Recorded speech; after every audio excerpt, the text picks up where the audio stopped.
户，你们都多年后，你们还是成了圣人。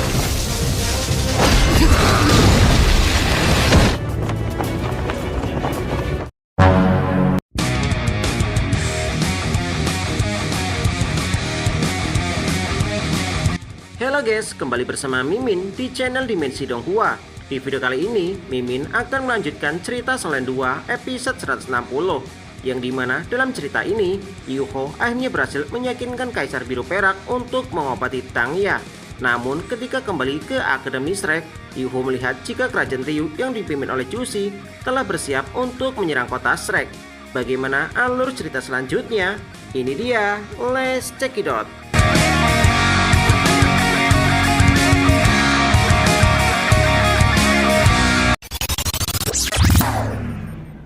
Kaisar Biru Perak memberitahu Yuho jika garis keturunannya sudah tercampur dan kemampuan tua ini pada akhirnya terbatas, sehingga tidak mampu bertahan dari bencana langit untuk melindungi anggotanya selama 10.000 tahun ke depan. Namun Yuho mengatakan jika dia tahu satu tempat harta alam yang langka, sedangkan monster jiwa jenis tumbuhan tumbuh subur di sana dan kekuatannya melesat setiap hari.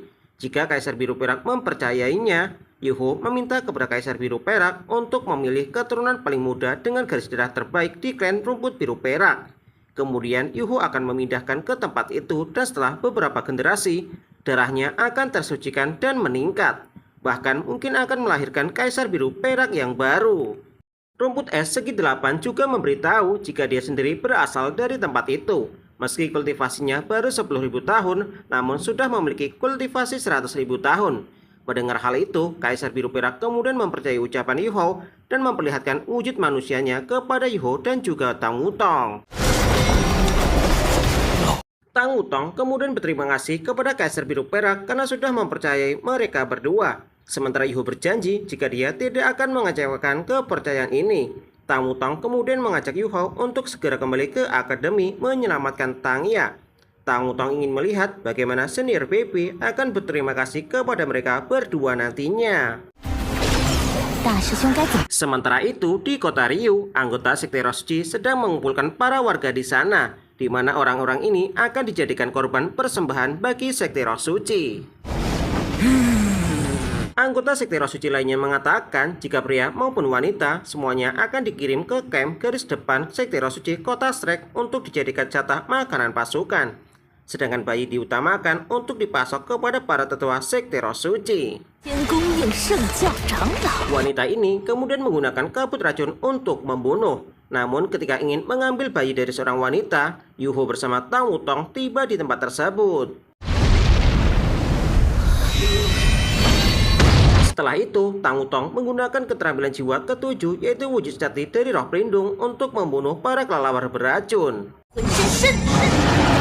Tang Wutong memperingatkan jika dulu demi menghargai sekte Mingyu, Tang Wutong tidak membunuhnya karena mereka bukan master jiwa jahat. Namun setelah bertahun-tahun, mereka tetap menjadi anjing penjilat sekte Rosuchi. Mendengar suara Tang Wutong, wanita ini kemudian teringat jika Tang Wutong adalah orang yang dulu melumpuhkan adiknya di turnamen pertarungan jiwa yaitu Wang Donger dari tim sekte Tang. Namun wanita ini terkejut setelah mengetahui jika Tang Wutong sudah menjadi seorang titel Dauluo. Wanita ini mengatakan jika dia tidak takut meski harus menghadapi seorang titel Dauluo, karena dengan perlindungan sekte Rosuchi mereka semua akan mati. Sementara Yuho mengetahui jika wanita ini telah berlatih dengan keras hingga menjadi spirit Dauluo 8 cincin jiwa. Namun Yuho mengatakan jika sebentar lagi dia akan tewas di tempat ini. Mendengar hal itu, wanita ini kemudian sangat marah. Dengan kemampuan atribut tanpa batas, Yuho kemudian langsung membunuh satu master jiwa jahat. Sementara Tang Wutong menghadapi dua master jiwa jahat lainnya. Sementara itu, wanita ini diam-diam menyerang Tang Wutong dari arah belakang. Namun dengan cepat, Tang Wutong dapat menghindari setiap serangan tersebut, kemudian menyerang balik musuh. Dengan sangat marah, wanita ini langsung menggunakan keterampilan jiwa-jiwaan kelelawar pemusnah. Namun Tang Wutong dapat memblokir ribuan kelelawar tersebut menggunakan tombaknya dan kembali menyerang balik musuh hingga wanita ini terpental cukup jauh. Sementara master jiwa jahat lainnya berniat untuk membalas kematian cucunya yaitu Ade. Namun Tang Wutong berhasil menangkap Master Jiwa Jahat tersebut menggunakan keterampilan jiwanya, sehingga Master Jiwa Jahat ini langsung tewas di tangan Tang Wutong. Wanita ini tidak menyangka jika kekuatan dari seorang titel Dauluo sangat luar biasa. Namun Yu Hao mengatakan jika inilah akibatnya karena bergabung dengan Sekte Roh Suci. Wanita ini kemudian menggunakan teknik terlarang dari Sekte Roh Suci untuk meningkatkan kemampuan jiwanya secara paksa. Dalam waktu singkat, kemampuan jiwa wanita ini langsung meningkat, bahkan mampu membuat orang yang sudah mati bangkit kembali dan menjadi mayat hidup untuk menyerang Yu Hao dan juga Tang Wutong. Wanita ini kemudian berniat untuk menjadikan Yu Hao dan juga Tang Wutong sebagai santapannya. Tak lama kemudian, tubuh wanita ini berubah menjadi kelelawar yang sangat besar. Namun, di saat wanita ini berniat mencekram Yu Hao dan juga Tang Wutong segera menggunakan kemampuan jiwanya untuk menebas kelelawar tersebut. Sementara Yu Hao menggunakan kemampuan atributas tanpa batas untuk meledakkan para mayat hidup yang telah dibangkitkan, sehingga Tang Wutong berhasil membunuh wanita jahat dari Sekte Roh Suci. Tang Wutong tidak menyangka demi memberi persembahan kepada anggota Sekte Roh Suci, mereka rela mengorbankan rakyat sendiri sebagai jatah makanan pasukan. Tang Wutong beranggapan jika Sutiantran benar-benar sudah jatuh sepenuhnya. Tang Wutong tidak menyangka jika penduduk kerajaan Ryu berani mengusir mereka berdua meski telah diselamatkan. Sehingga Tang Wutong kemudian teringat dengan ucapan Hechaito, yang dimana kerajaan Ryu sudah busuk sampai ke akarnya. Yu Hao kemudian langsung mengajak Tang Wutong untuk segera kembali ke kota Shrek, yang dimana anggota Sekte Roh Suci sebelumnya mengatakan jika ketua Sekte Roh Suci mereka sudah tiba di garis depan kota Shrek. Sementara itu, di dalam pavilion Dewa Laut, Guru Fan Yu memberitahu Elder Swan jika pasukan besar Ryu yang bertahan di perbatasan Tianhun tiba-tiba berbalik arah menuju ke arah Shrek. Namun Tetua Song mengatakan jika mereka berani datang, maka Shrek harus melawan. Mendengar hal itu, Elder Swan kemudian segera memberi perintah kepada seluruh kota Shrek untuk bersiap berperang. Tak lama kemudian, para master jiwa di kota Shrek langsung pergi ke garis depan kota Shrek. Kejadian ini seketika membuat para penduduk di kota Shrek merasa terkejut dan bertanya apa yang sebenarnya terjadi. Bahkan salah satu di antara mereka beranggapan jika sepertinya akan ada sesuatu hal besar yang terjadi. Setelah bendera perang dikibarkan, tetua ini kemudian memerintahkan untuk menempatkan meriam pemedu jiwa di benteng pertahanan, yang dimana seluruh anggota kota Shrek juga sudah bersiap untuk melakukan perlawanan. Selain para tetua, semua anggota Master Jiwa juga sudah berkumpul di benteng pertahanan. Sementara dalam perjalanan kembali ke kota Shrek, Yu Hao berasa ada hal yang aneh. Tak lama kemudian, perisai pertahanan kota Shrek diaktifkan. Melihat hal itu, Yu Hao tidak menyangka jika Jushi beraninya menyentuh kota Shrek. Sementara Elder Swan masih menunggu gerakan musuh selanjutnya. Jushi kemudian memberi perintah kepada regu pemandu jiwa untuk melepaskan tembakan ke atas langit perbatasan kota Shrek, yang dimana hal ini merupakan sebuah peringatan untuk Akademi Shrek.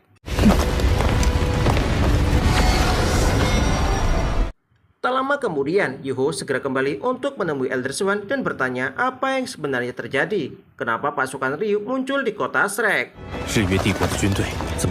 Putri Wena memberitahu jika kerajaan Tianhun telah jatuh, yang dimana Jushi telah merebut kota Tianling dengan tipu daya. Mendengar hal itu, Elder Swan kemudian mengajak Yu Hao untuk membicarakannya lebih rinci di dalam pavilion Dewa Laut.